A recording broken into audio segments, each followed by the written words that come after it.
Alright. Gotta keep the ball moving here. Put this content out. Feed the viewers. They're hungry. Hello, viewers. Another beautiful day. Yep. Hope your five senses work. Health and strength is good. Or excellent. What? Alright. On a Tuesday, July 2nd. 29 more days and July is over. Time's moving. Anyway, what I got for you?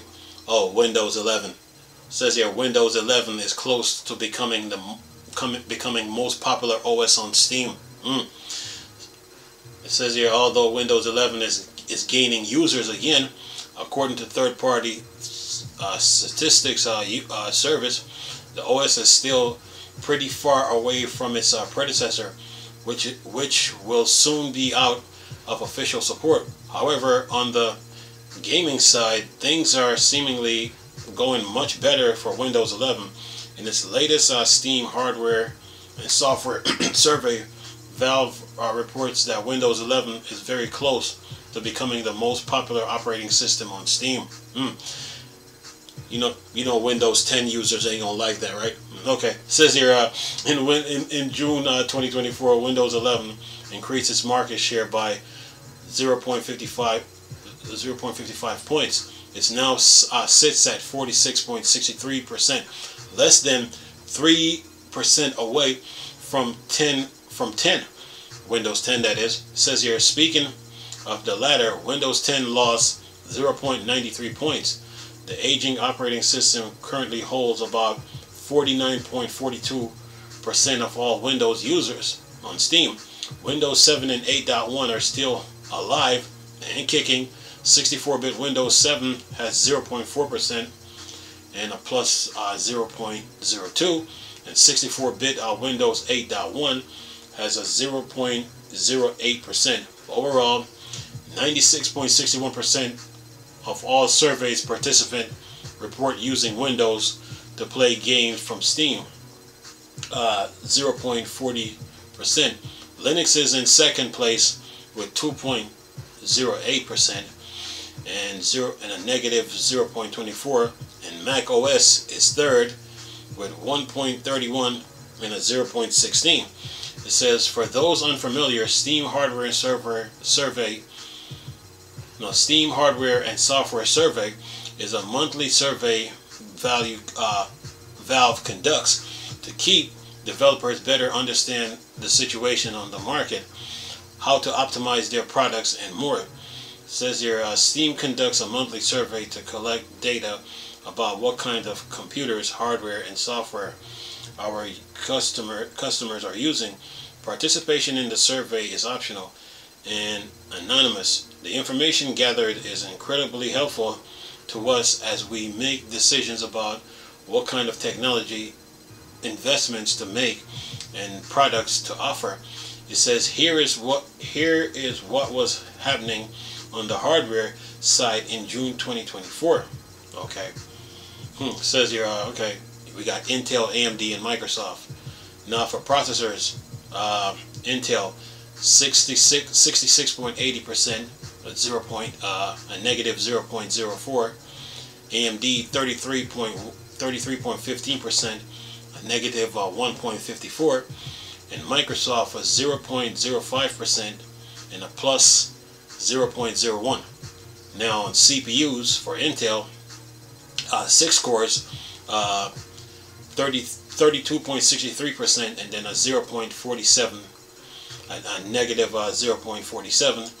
And for AMD, 8 cores, 20.61%, and a negative 0.57.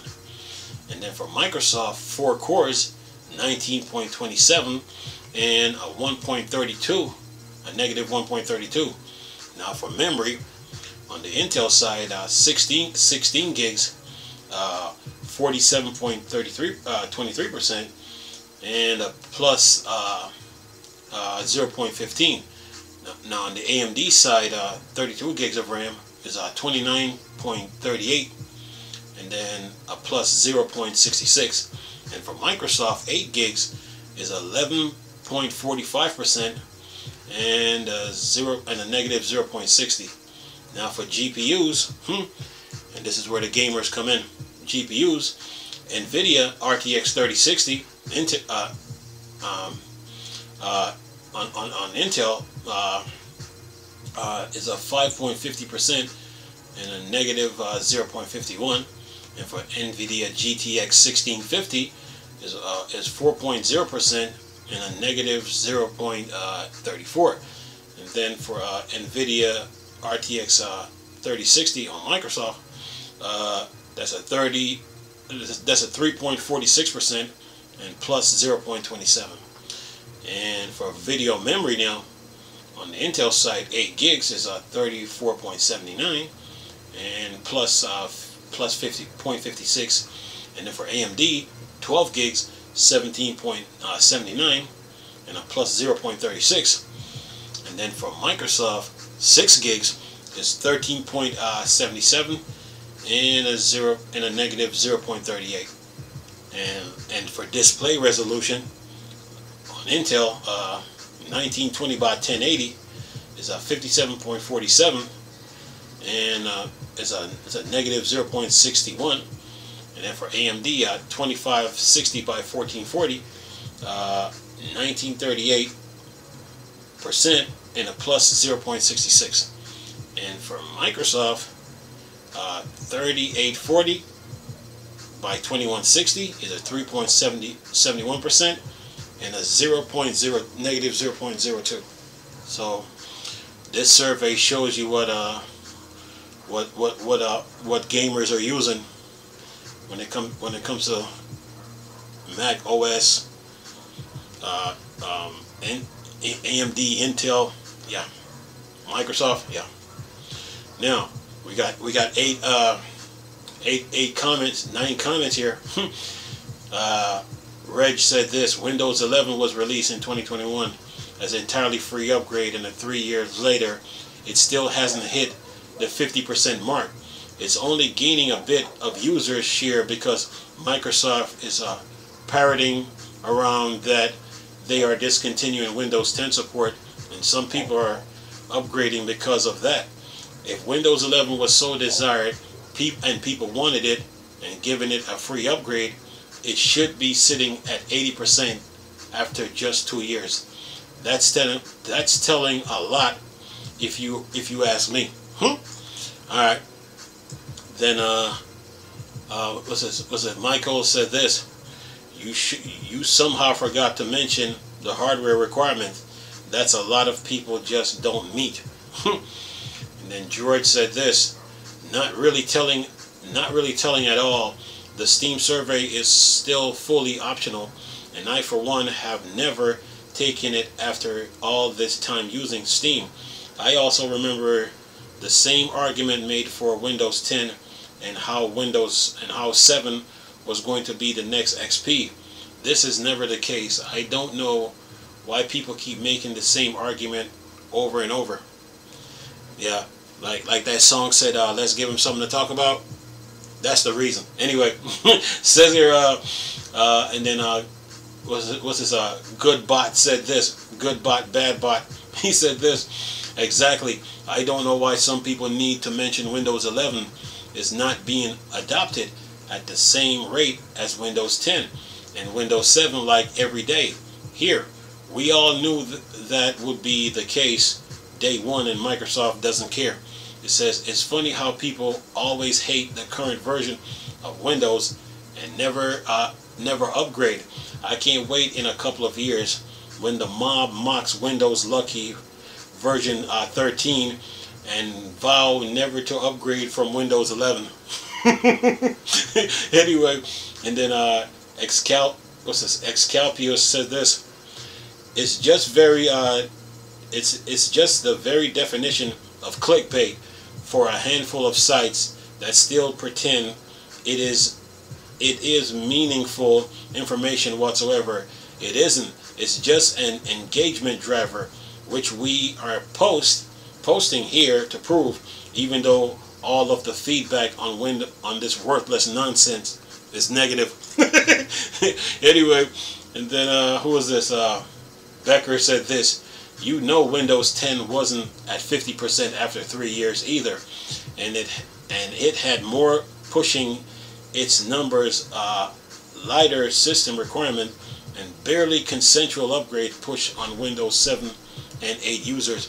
Says Windows 11 isn't spreading like wildfire, but it isn't a total dud. Then another comment said this. He said Windows 10 release in July of 2015. It was at 36% after 2 years. Any PC could be upgraded to that version. Not so for Windows 11. TPM support. Anyway, says here SSDD. Everyone complains about the new version, yet this pattern basically follows the same course. Windows 10 will be surpassed. It is just a matter of time. Stalwart will swear by whatever version, XP and 7, and hang on to old versions. Good for them. Then Michael came back. He says, "Yep, I very much remember the hate Windows 10 got, and rightfully so. BTW. Remember the update that got installed while you game and restarted your computer? The 20 different language that never got unified. The data tracking our old computers being significantly slower with updates. Yeah, somehow people forgot about that, and it's now the most beloved Windows version. So unpredictable." Sitting here going through these comments. Anyway, let's see. Here, who is this? Leo said this, and it comes pre-installed on new desktops/laptops, so it will become the most used version eventually. Windows 10 will die someday, like every other legacy Windows version. It's a matter of when, not if. And then who was this? Leon came back and said, "Yeah, people today like to praise Windows 10 as the perfect version, but lack in the day when it was the new thing. It received its fair share of hate and die hard again. Tried not to upgrade from 7 or 8.1 because hating the latest Windows version was cool back when as it is today." Got 2 more comments here, actually 3. And then Becker said this: "For sure, all these never got upgraders will change their tune as third-party software and driver support falls off. We saw it with Windows 7. We'll see it again." I actually think Microsoft should reconsider their no more new versions of Windows approach. The reason it failed with Windows 10 is that enterprise were not willing to have constant features upgrade force on them. To fix that issue, Microsoft basically created Windows 11, which is essentially the latest channel, and turned Windows 10 into an LTS channel. Yeah, like Linux. Anyway, it says here, why not just make those designation permanent? It looks like Windows 12 will come up as Windows 10 support drops.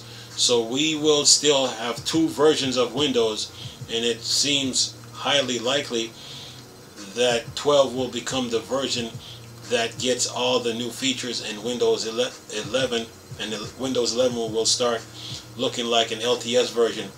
Why not just call it Windows with no version number and basically make it an install option? You either get constant update or you want to stability with huge leap forward every 5 years. Good point. Alright, last 2 comments. Then Leo came back and said this: "We have Windows 10 Enterprise LTSC 1809 64-bit deployed on all workstation at our workplace. It runs perfectly and it supports until January 2029. So no upgrades headaches until then, and especially no pesky features upgrade in the meantime. Only security updates. it's heaven for the most part. Well, and then the last one, Windows 10 is the most beloved Windows version. I am not sure would agree with that. I would say Windows XP eventually, or Windows 7 regardless. I remember when we started to upgrade to Windows 7 at my employer, and I had one woman who literally almost cried and begged to be upgraded later. She had heard from other employees who were already upgraded, and she wanted nothing to do with it. Fun times. Well, look, that's the end of the comments. Under 15 minutes. All right, look. Windows 7, Windows 8, Windows 10, Windows 11. Look, what have I always told you, viewers?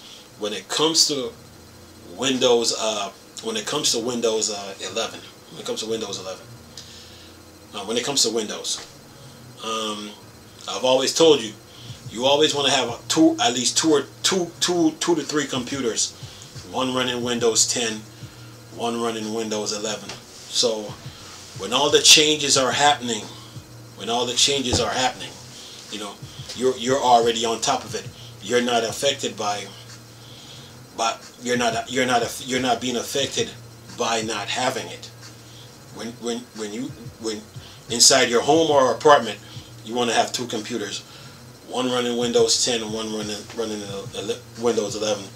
And based on these comments, these users, they have seen it before.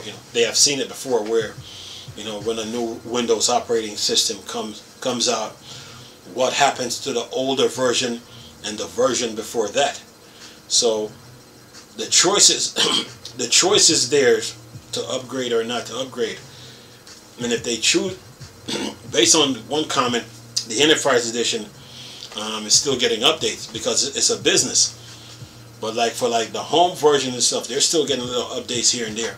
But for home users, it's best to jump on Windows 11, to have both Windows 10 and Windows 11, so you can stay ahead of the curve and keep up with what's going on, versus just sitting on Windows 10 and just waiting for it to expire, and then all of a sudden now you're going to try to upgrade to 11 while a newer version is out. So when it comes to this Windows operating system, it's best that you have two computers, one running 11 and one running 10. So whatever changes Microsoft is making, you're on top of it. You're not being affected. So there's benefits in having both Windows 10 and Windows 11. There's benefits, man. So it's when it comes to these operating systems, man. Whether it's Microsoft, whether it's Linux, whether it's Windows or Apple, you don't want to find yourself taking sides. You don't want to find yourself taking sides with these operating systems. It's all about keeping up with the times and keeping up with the times of what is going on with tech, because information moves like the ocean. Information moves like Niagara Falls, because you know how Niagara Falls, the water never stops running, just keeps moving. That's how it is with information. So when it comes to these operating systems, you don't want to find yourself taking sides. Like I've seen articles talking about which operating system is the best. Never get caught up in that, because you don't want to be like one-sided or one-dimensional when it comes to the operating system. You want to use all three and stay in the loop and keeping up with the times, So when a debate happens and all that, you really ain't got to say much. It's like sit there like, okay, let them debate about it. You're benefiting from using all three, So yeah, and that's how you go about it. So Windows, man, it's the same story every year, Now on the last comment, he said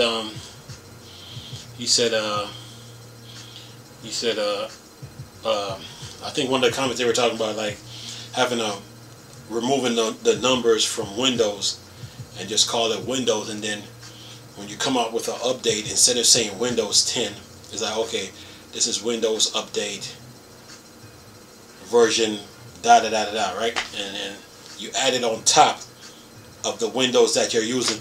Let's say you had Windows XP, right? Let's say you use XP and Windows 7, Windows 8, Windows 7, 8, 10, and 11, right? Those should have been like service packs to XP. So you would upgrade, you will still get to keep your XP, but the new update just add new features to it. That's what Microsoft should have done. Could be, maybe that's what they should have done. So Windows, you know, that's how they should have done it, instead of having Windows XP, Windows, was it Vista, Windows 7, Windows 8, Windows 10, and Windows 11. Those should have been expansions, you know. And then, you know, when those updates were coming out, it's like, okay, you get to keep your base XP, okay, whatever. But this is just a new update. This is update number 1. This is update number 2. Blah blah. Maybe they should have done it like that. But other than that, man, Windows, when it comes to Windows, you know, whether it's Windows 10, Windows what's that, 11, you know, you want to have 2 PCs, you know, like one running Windows 10 and one running Windows 11. And if you can afford Mac or Linux, then never limit yourself when it comes to these operating systems, you know. So yeah. But other than that, man, Windows 11 is gaining momentum because people are moving over, you know. They're moving over. So when it comes to, you know, 11, just have one computer running Windows 11 and one running 10, and then, you know, your problem will be, you won't have any problems, you know, because updates for Windows Windows 10. Windows 10 might get a little update here and there, but Windows 11 now is getting a whole bunch of updates. So yeah, and that's how you go about it. But other than that, man, Windows 11, yeah, you want to have 2 computers, man. One running Windows 10 and then one running Windows 11, and then go on from there, you know. Yeah. Now the Enterprise Edition of Windows 11, the user that was talking about that, they're gonna have to upgrade us. They don't have to wait till 2029 to upgrade. They can do a look, since they're running a business. He should split it. He should split it in half. Like, okay, I'm running Windows 10 Enterprise Edition in my business, but now I need to run Windows 11 Enterprise Edition in this business. And that the user who mentioned that, where is he?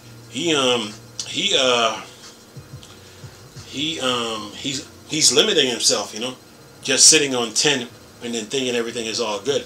He should have, in a business scenario too, you want to have half your employees, you know, still use Windows 10, and then the other half use Windows 11.